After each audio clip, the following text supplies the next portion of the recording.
সৎকার আন্দোলনে ছাত্র জনতার মিছিলে নির্বিচার গুলিবর্ষণে রাজধানীর মোহাম্মদপুরে মুদি দোকানি আবু সাইদ হত্যা মামলায় গ্রেফতার আওয়ামী লীগের কেন্দ্রীয় কমিটির যুগ্ম সাধারণ সম্পাদক ও সাবেক মন্ত্রী ডাক্তার দীপু মনির ৪ দিন ও সাবেক ক্রীড়া উপমন্ত্রী আরিফ খান জয়ের ৫ দিনের রিমান্ড মঞ্জুর করেছেন আদালত।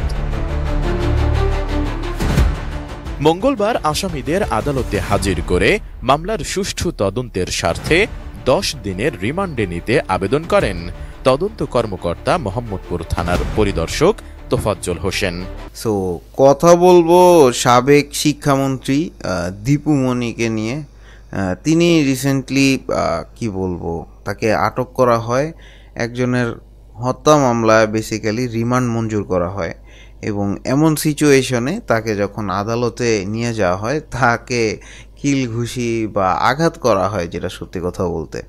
এবং এই জিনিসটায় এবং তিনি অনেক বেশি ভেঙে পড়েন এবং সেখানে কেঁদে দেন এবং তার সাথে আরও যারা উপস্থিত ছিল তার সাথে আরও কয়েকজনকে রিমান্ডে নেওয়া হয় এবং তাদেরকে বেসিক্যালি হাত করা পরানো হয়নি দেখে যারা অপোজিশন পার্টির উকিল ছিল, অ্যাডভোকেট ছিল, তারা বেসিক্যালি প্রোটেস্ট করে এটা নিয়ে এবং সেই নিয়ে তার মতামত প্রকাশ করে এবং উইচ ওয়াজ রিয়েলি ভায়োলেন্ট। সবাই একজন আরেকজনের সাথে ধাক্কাধাক্কি এবং এরকম সিচুয়েশন অনেক বেশি ডিফিকাল্ট হয়ে যায় এবং সোশ্যাল মিডিয়াতেই একটা নিউজ ঘুরে বেড়াচ্ছে যে দীপু মনির গায়ে কিল ঘুষি।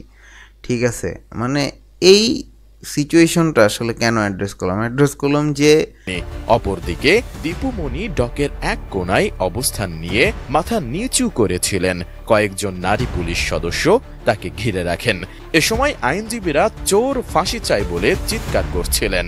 এক পর্যায়ে দীপু মনি কান্নায় ভেঙে পড়েন। তখনও আইনজীবীরা স্লোগান দিতে থাকেন, no matter who you are, আপনার পজিশন যে কোনো সময় আসলে ড্রপ করতে পারে। এবং এই জিনিসটা নিয়ে অনেকের মধ্যে একটা মিশ্র প্রতিক্রিয়া যে একজন ফিমেল, তার সাথে এরকম করাটা ঠিক হয় নাই। আবার অনেকে বলে যে ফিমেল হইলেও কি, দুর্নীতি তো সবার জন্যই সমান। আমি সেকেন্ডটার সাথে এগ্রি করি যে if that person is corrupted এবং if that person is related to that murder, that person must need to be punished no matter what.